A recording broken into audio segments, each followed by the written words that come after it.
How to permanently delete your Instagram account. I'm going to show you how you do that. So to get started, open a browser and go to instagram.com.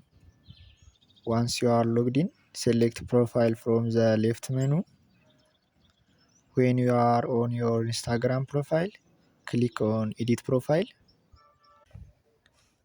In the left menu under settings, select see more in account center.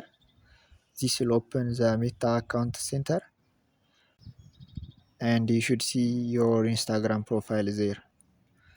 Under account settings, select personal details, then click manage accounts. Beside your account, you will see manage. Click on that to see the account details. Next, select deactivation or deletion. Make sure you choose the Instagram account you want to delete, then select delete account.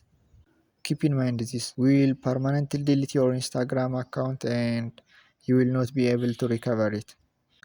If you only want to temporarily disable your account, you can select deactivate instead and reactivate it later by logging back in. If you want to permanently remove the account, select delete account. Make sure the blue check mark is next to it and select continue. Now re-enter your Instagram password and select continue again. Once you do that, your Instagram account will be permanently deleted.